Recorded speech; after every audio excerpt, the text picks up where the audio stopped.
ลิปเสียงนำสมาธิดีท็อกมลภาวะที่เป็นพิษทางจิตใจอารมณ์เพิ่มพลังงานบวก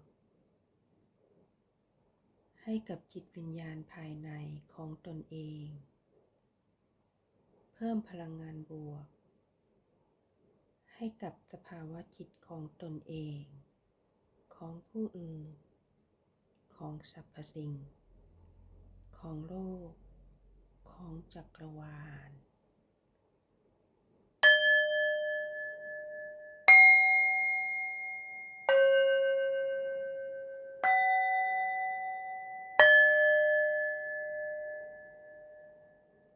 ผ่อนคลายลมหายใจ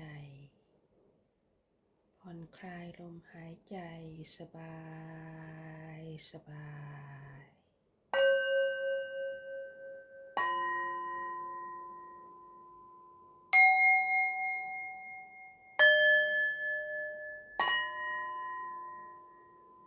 ลมหายใจ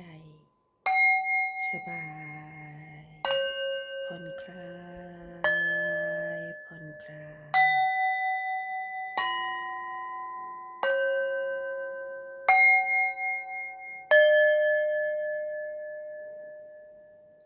ร่างกายผ่อนคลาย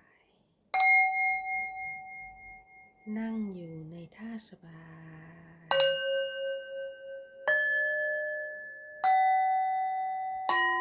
ผ่อนคลา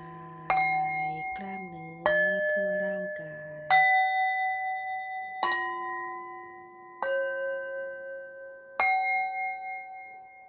กล้ามเนื้อทั่วร่างกายผ่อนคลายไม่ว่าเราจะอยู่ในอิริยาบถไหนในการทำสมาธินี้ให้เป็นอิริยาบถที่ผ่อนคลาย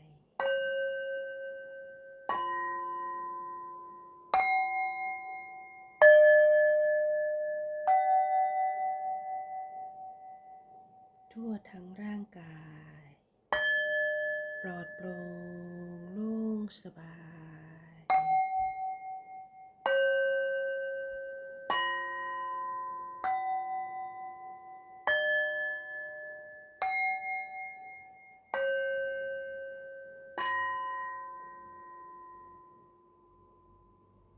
ศีรษะผ่อนคลายสมองของเราปลอดโปร่งโล่งสบาย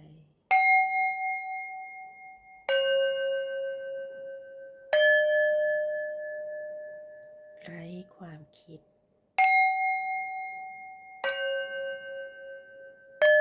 ไร้ความคิดปล่อยวางทุกสิ่งปล่อยวา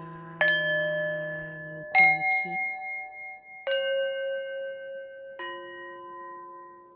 ปล่อยวางทุกความคิด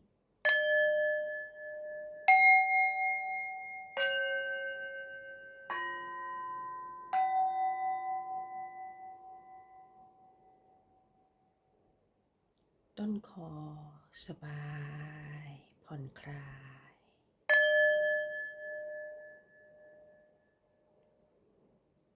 ต้นคอสบายผ่อนคลาย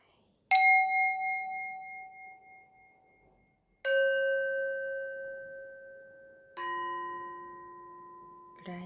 สภาวะใดๆมีแต่ความเบาสบาย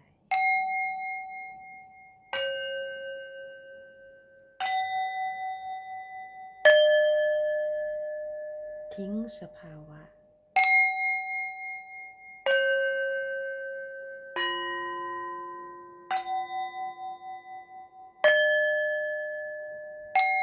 รู้สึกแต่ความสบาย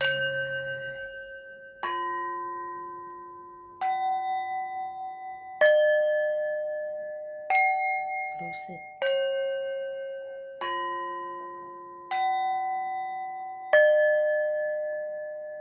ถึงความสบาย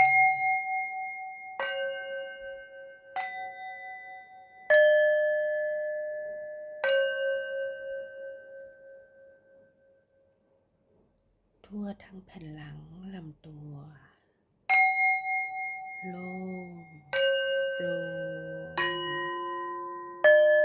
สบาย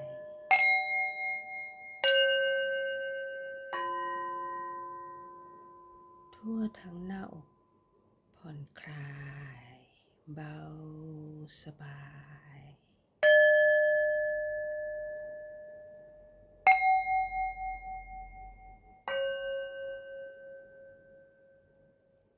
รู้สึกสบายในหัวใจของเรา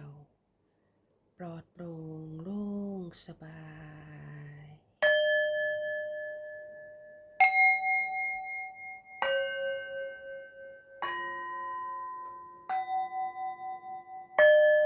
ปล่อยวางทุกสิ่งปล่อยวางทุกอารมณ์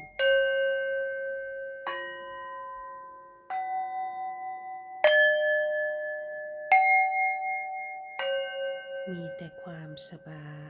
ยมีแต่ความว่างความว่าง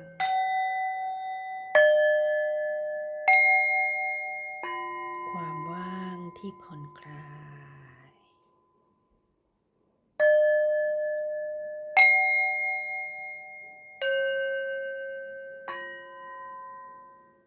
เบา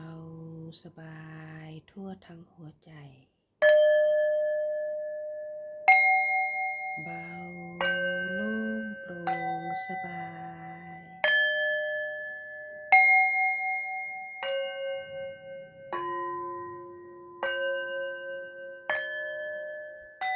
ผ่อนคลายทุกอย่าง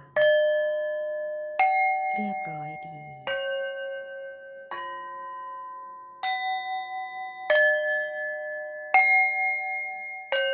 ทุกอย่างถูกจัดสรรไว้อย่างลงตัว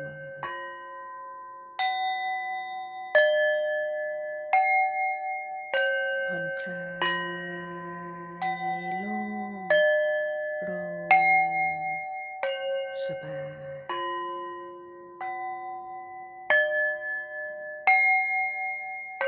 มีแต่ความรู้สึกสบายว่างเบา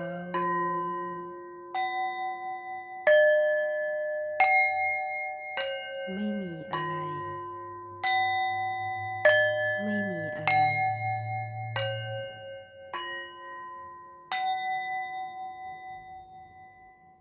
สุขสงบผ่อนคลาย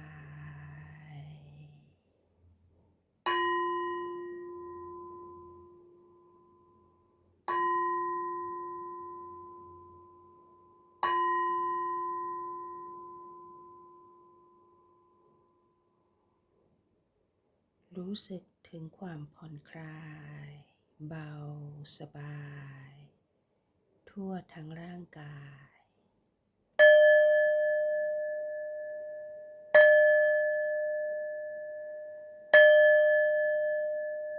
ความรู้สึกสงบผ่อนคลายและเบาสบายไหลไปทั่วทั้งร่างกาย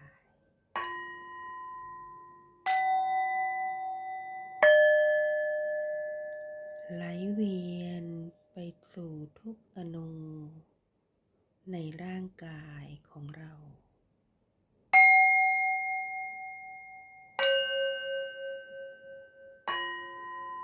ทุกอนูในร่างกายของเรารับรู้ได้อย่างชัดเจน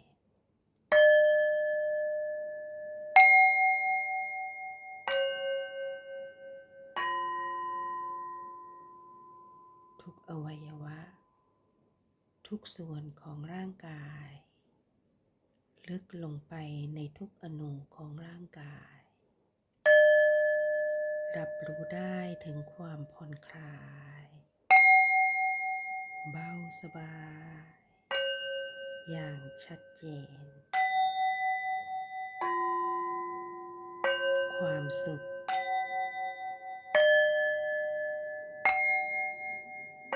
ความโล่งความเบาความว่างแทรกซึมไปทั่วทุกบริเวณทุกอนูของร่างกายอย่างชัดเจน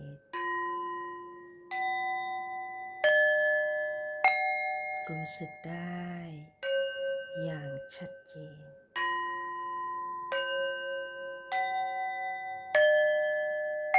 รู้สึกถึงความสดชื่น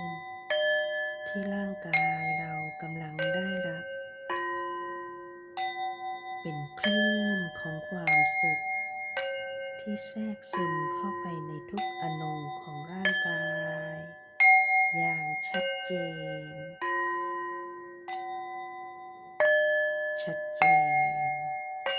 สบาย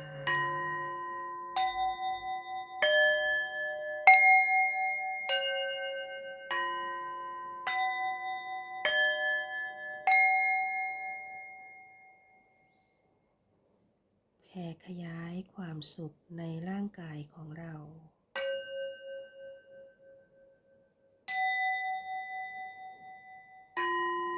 เป็นแสงสว่างออกไปทั่วร่างกาย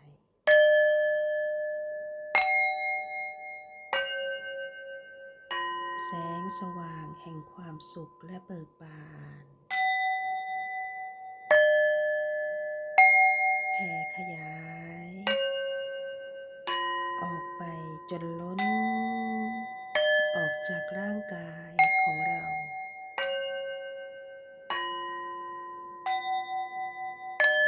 เบิกบานมีแต่ความรู้สึกเบิกบานความสุขในความเบิกบานแผ่ขยาย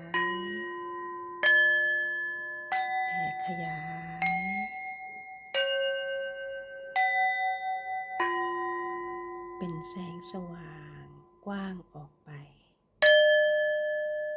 กว้างออกไปกว้างออกไป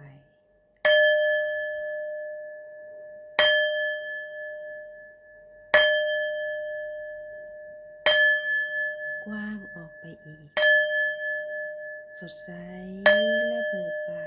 นสว่างกว้างออกไปแผ่ขยายออกไป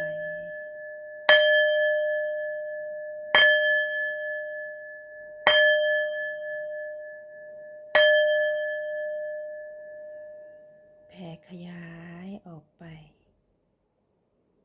ขยายออกไป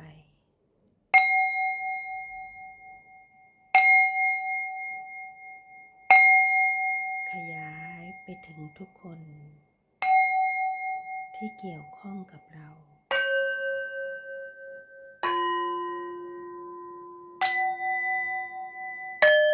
ขยายออกไป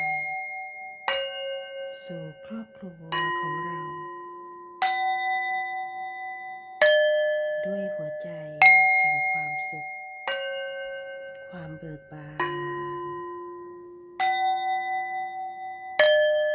ว่างเปล่า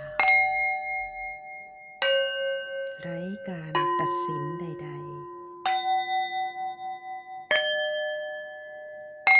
มีแต่ความรักความเบิกบานที่สว่างไสว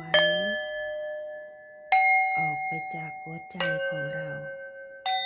ร่างกายของเราแผ่ออกไปขยายออกไปขยายออกไปสู่ครอบครัวของเรา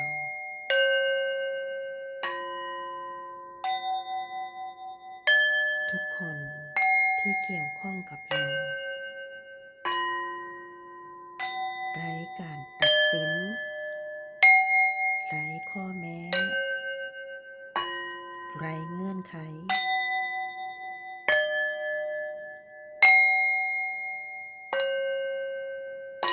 เป็นการให้ความสุขความเบิกบานผ่านแสงสว่างนี้ออกไปอย่างไร้ข้อแม้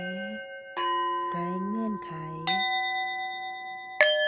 แผ่ออกไปอย่างไม่มีประมาณกว้างขึ้นกว้างขึ้น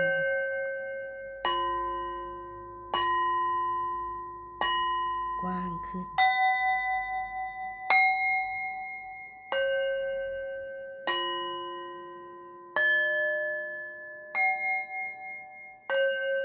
ขยายออกไปทั่วอาณาบริเวณจากบ้านของเรา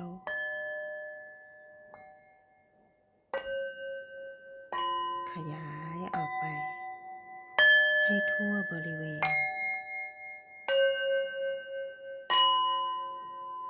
สู่สรรพสิ่งทั้งหลาย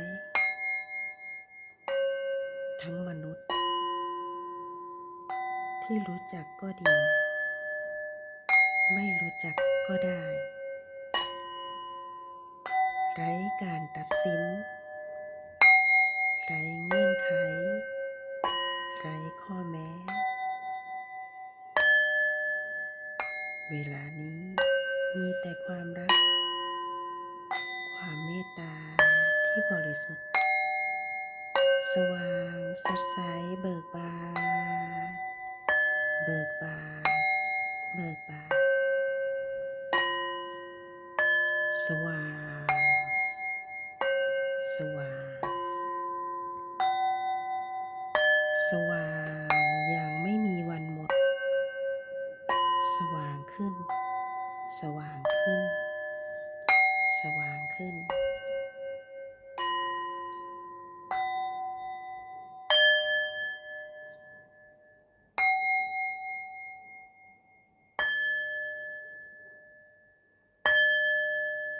สว่างออกไปสู่ธรรมชาติสรรพสิ่งและสรรพสัตว์ทั้งหลาย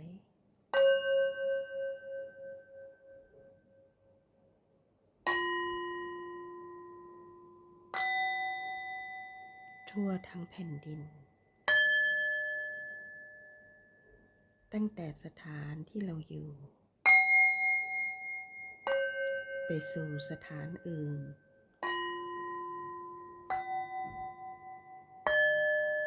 แผ่ออกไปขยายออกไป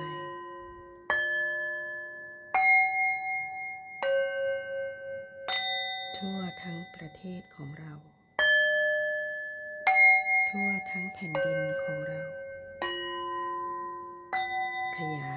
ยออกไปแสงสว่างสดใสและเบิกบานด้วยรักไม่มีประมาณแผ่ครอบคลุมขยายไปทั่วทั้งผืนโลกครอบคลุมทั่วทั้งผืนโลกไม่เว้นแม้แต่อนูเดียวรู้สึกถึงแสงสว่างที่ครอบคลุมเชื่อมโยงไปทั่วทั้งโลก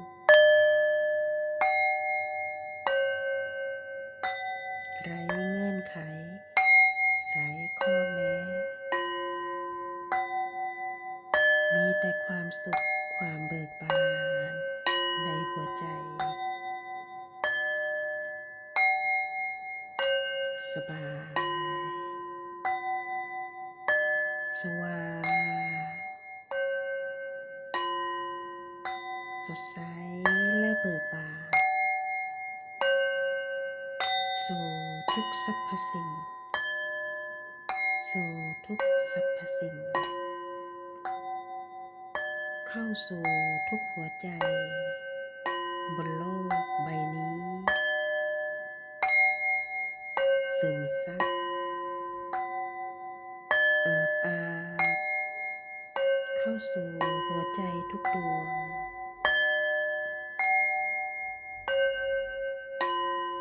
สู่ทุกสรรพสิ่งบนโลกใบนี้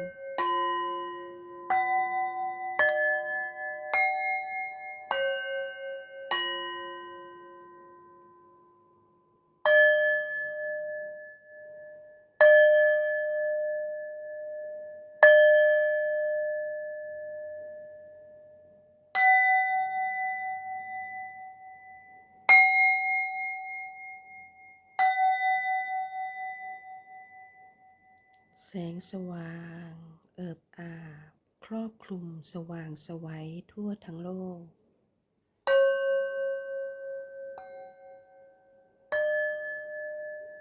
แสงที่พวกเราทุกคนทั้งหลายเชื่อมโยงถึงกันเป็นมวลพลังงานแห่งความรักความเบิกบานเอิบอาบ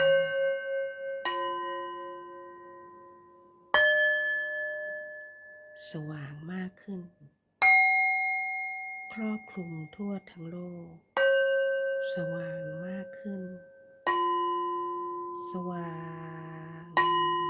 ขยายความสว่าง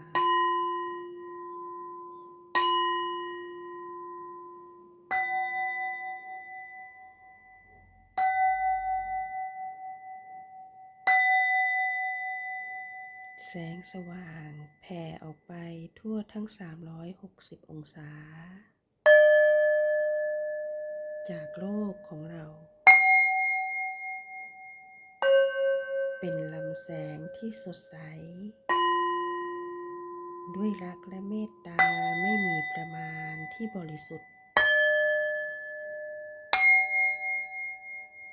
เชื่อมโยงลำแสงทุกเส้น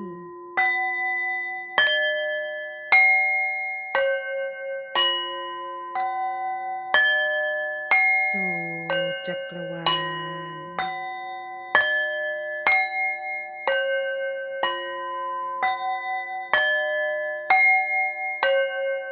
สู่จักรวาล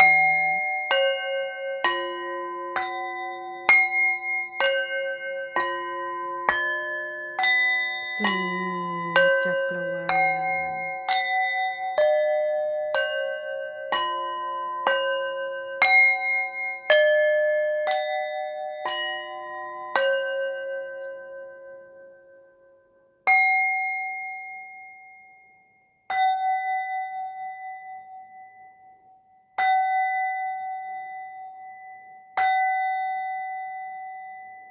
แสงสว่างเอิบอาบแผ่ไพศาลไปทั่วทั้งอนันตจักรวาล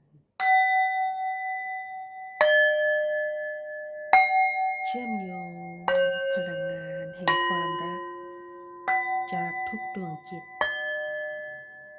ผสานหลอมรวมเป็นมวลพลังงานแห่งความรักและเมตตาอันบริสุทธิ์สว่างไสวไปทั่วทั้งอนันตจักรวาลสว่างไสว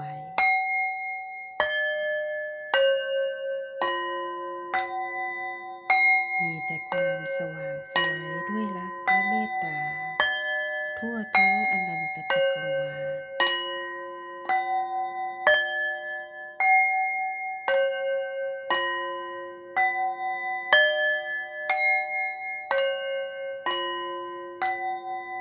มีแต่พลังงานแห่งความรักและเมตตาครอบคลุมล้อมละลายพลังงานทั้งหลายให้เป็นพลังงานแห่งความรักที่บริสุทธิ์เบิกบานเป็นหนึ่งเดียวกัน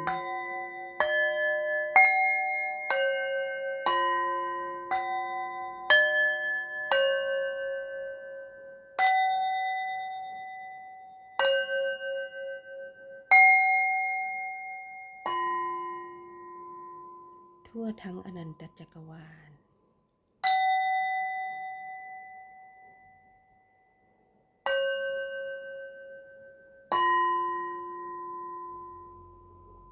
สว่างไปด้วยแสงแห่งความรัก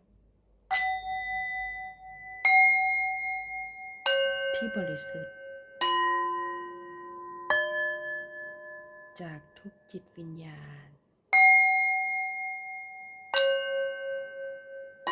จากทุกจิตวิญญาณทุกพลังงานทุกมิติ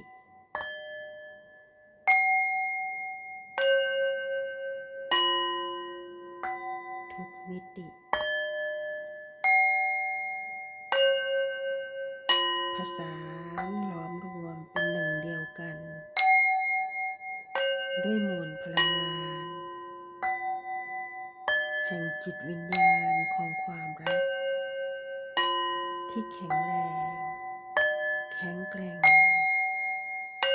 แข็งแกร่งเบิกบานบริสุทธิ์บริสุทธิ์สว่างบริสุทธิ์บริสุทธิ์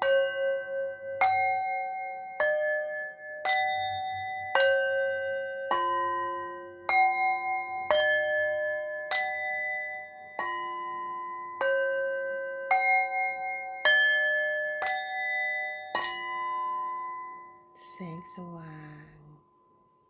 บริสุทธิ์บริสุทธิ์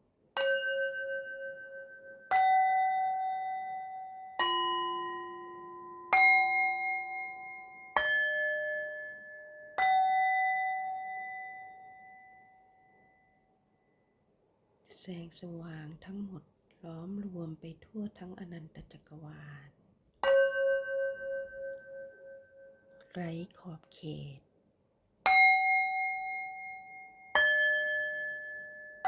ไร้ขอบเขต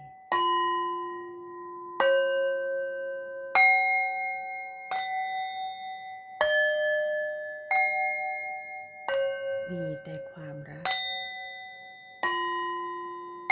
มีแต่ความรู้สึกของความรักที่บริสุทธิ์ส่งออกไปอย่างไร้ขอบเขตสว่างไสวอย่างไร้ขอบเขต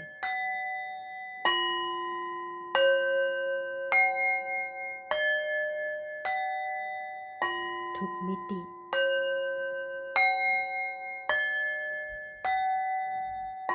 ทุกจักรวาลน้อยใหญ่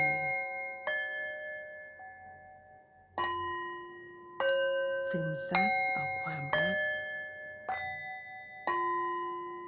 ที่สว่างบริสุทธิ์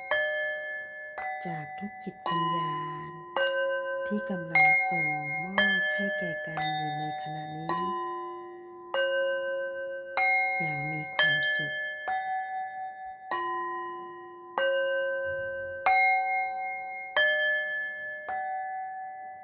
ล้อมรวมความรู้สึก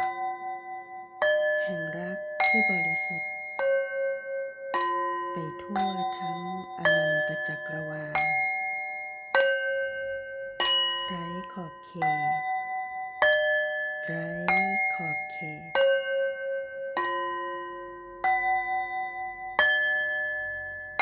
ไร้การแบ่งแยกสรรพสิ่งทั้งหลายทุกมิติทุกจักรวาลน้อยใหญ่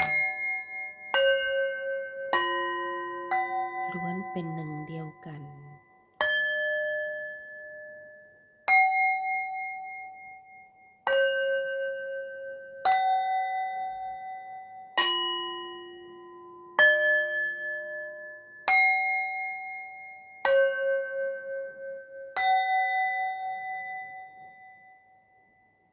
รู้สึกถึงความรักที่เต็มเปี่ยมอยู่ในจิตวิญญาณของเราเอง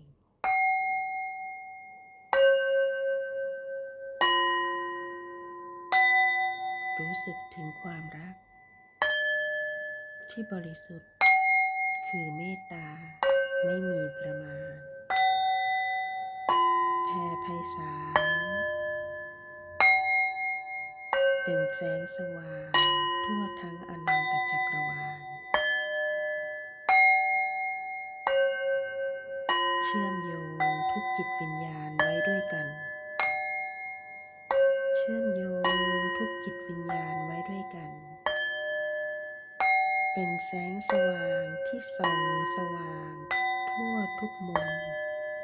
ทุกมิติของจักรวาลไม่ว่าจะใกล้ที่สุดหรือไกลที่สุดแสงสว่างแห่งเมตตาแห่งรักที่บริสุทธิ์ไม่มีประมาณส่องสว่างทั่วถึงกันเท่าเทียมกันทั่วถึงกันเท่าเทียมกันทั่วถึงกันเท่าเทียมกันสมบูรณ์สมบูรณ์สว่างสมบูรณ์ไม่มีประมาณ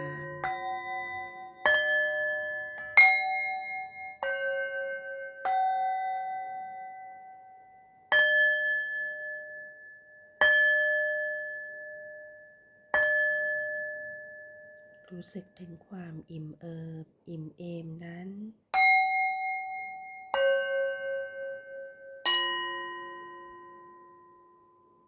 รู้สึกถึงความรักความเมตตาที่บริสุทธิ์อย่างไร้เงื่อนไขไร้ข้อแม้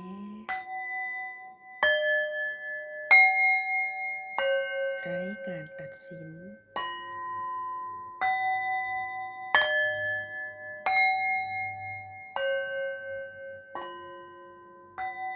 ทุกจิตวิญญาณคือสรรพสิ่งหนึ่งเดียวกัน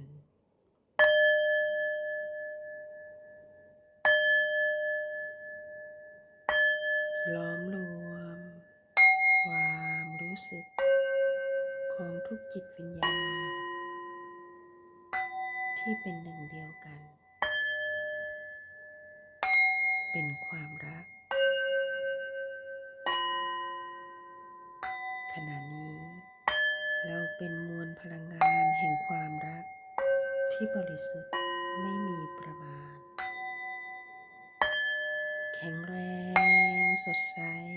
และเบิกบานทุกจิตวิญญาณรู้สึกเช่นเดียวกันสดใสและเบิกบานบริสุทธิ์ด้วยเมตตาด้วยความรักบริสุทธิ์บริสุทธิ์มวลพลังงานที่บริสุทธิ์เข้มข้นด้วยรักและเมตตารวมเป็นมวลพลังงานทุกจิตวิญญาณล้อมรวมเป็นมวลพลังงานหนึ่งเดียวกันหนึ่งเดียวกันหนึ่งเดียวกัน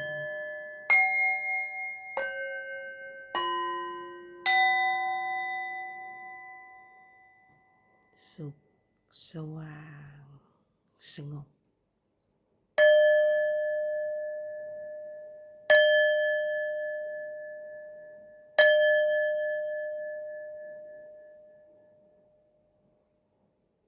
เราเองเป็นส่วนหนึ่งในมวลพลังงานนั้นมวลพลังงานแห่งความรักที่บริสุทธิ์สว่างบริสุทธิ์เข้มข้นด้วยความรักที่ไร้ขอบเขต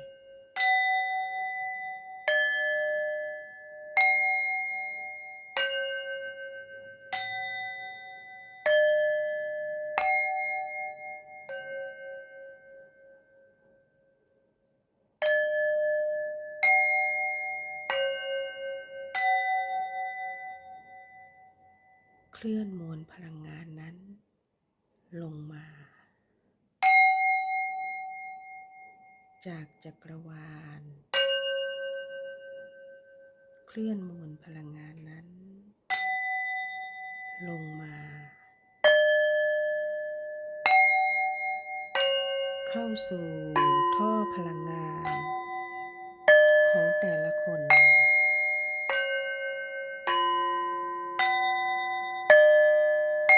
เคลื่อนพลังงานที่แข็งแรงเข้มข้นเบิกบานด้วยรักไม่มีประมาณเข้าสู่ท่อพลังงานของแต่ละคนของตนเองของตนเองนำพลังงานนั้นเคลื่อนลงสู่ท่อพลังงานของตนเอง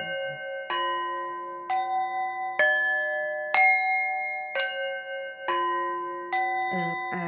บแสงสว่างแห่งรักไม่มีประมาณเข้าสู่ท่อพลังงานของตนเองเบิกบานเบิกบานเบิกบานด้วยรักที่ไร้ข้อแม้ไร้เงื่อนไขทั้งปวง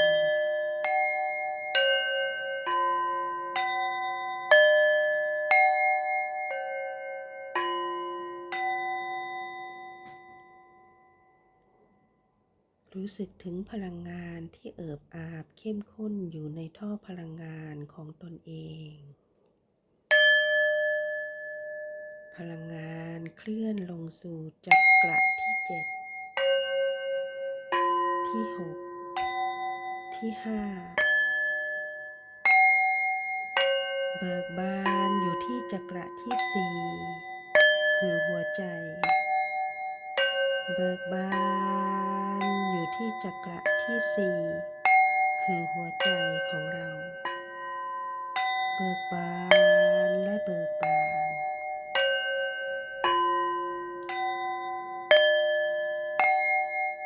ไร้ข้อแม้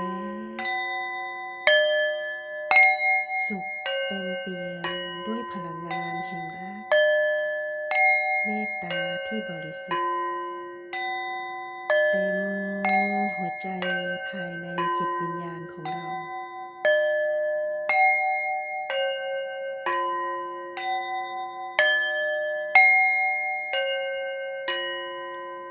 ขยา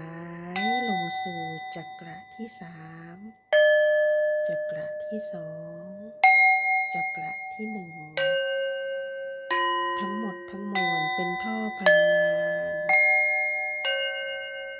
ที่อยู่ในกายทิพย์ของเราในกายออร่าของเรา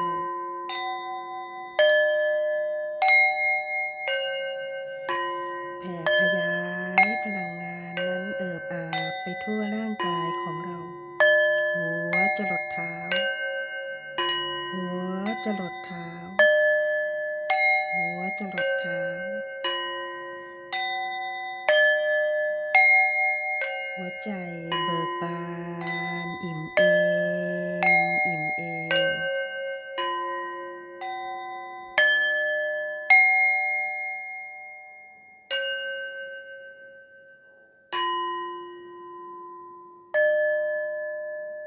หัวใจของเราอิ่มเอมไปด้วยความรัก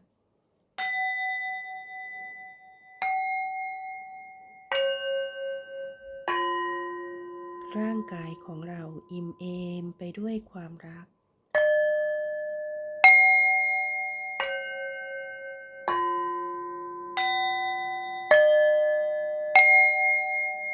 จิตวิญญาณของเรา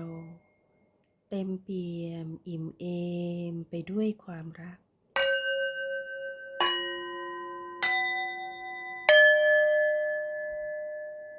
ความรักที่เป็นรักแท้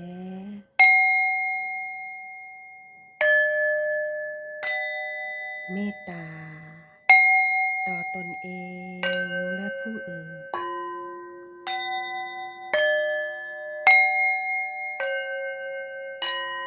รู้สึกได้อย่างชัดเจนทั่วทั้งหัวใจ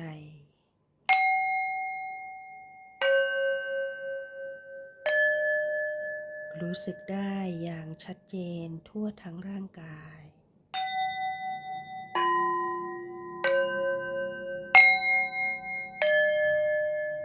เราเป็นหัวใจแห่งความรัก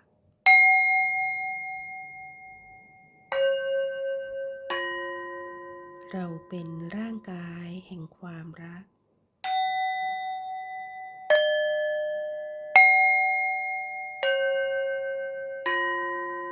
เราเป็นจิตวิญญาณแห่งความรัก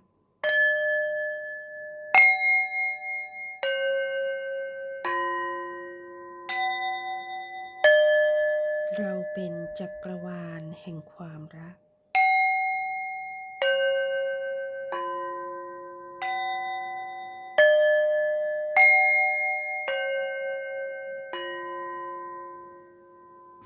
เราเป็นจักรวาลแห่งความรัก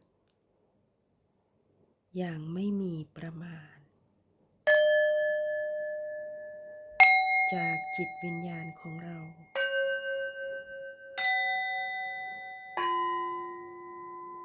สู่สรรพสิ่งอันเป็นหนึ่งเดียวกันอันเป็นหนึ่งเดียวกัน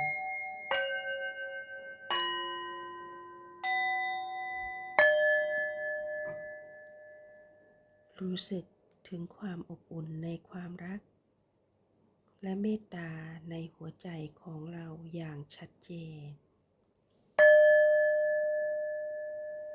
รู้สึกถึงความรักความอบอุ่นในร่างกายของเราอย่างชัดเจน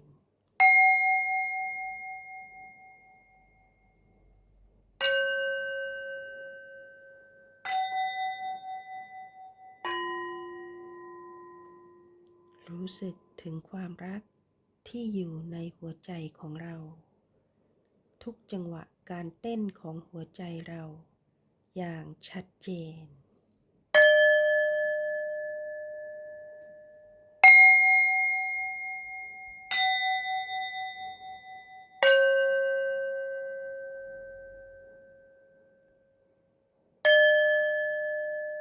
รู้สึกถึงความรักที่อยู่ในลมหายใจของเราอย่างชัดเจน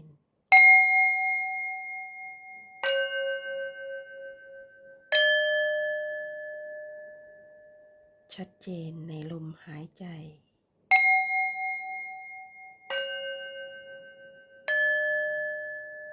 ชัดเจนในลมหายใจ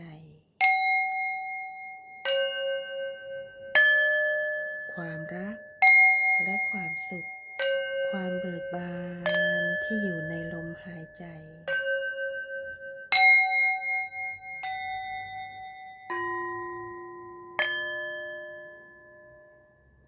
รู้สึกถึงความรักและความเบิกบานทั่วร่างกายอย่างชัดเจน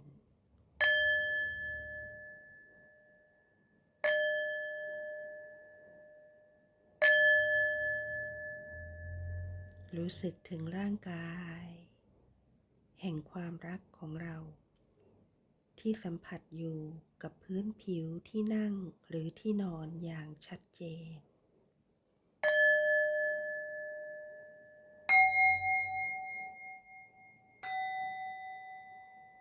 รู้สึกถึงการขยับมือช้าๆเคลื่อนไหวร่างกายเบาๆอย่างชัดเจนชัดเจนชัดเจนรู้สึกถึงการขยับตัวขยับร่างกายเปิดเปลือกตาขึ้นเบาๆช้าๆด้วยสติรู้ตัวอย่างชัดเจนชัดเจนชัดเจนลมหายใจชัดเจนลมหายใจชัดเจน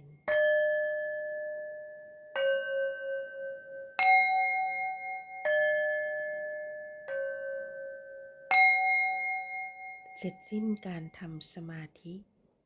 ด้วยความสุขด้วยสติสมบูรณ์อย่างชัดเจน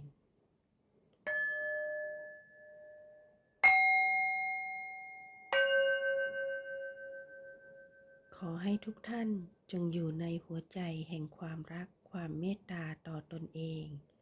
และสรรพสิ่งทั้งมนุษย์และสิ่งแวดล้อมธรรมชาติที่รายล้อมอยู่รอบตัวเรา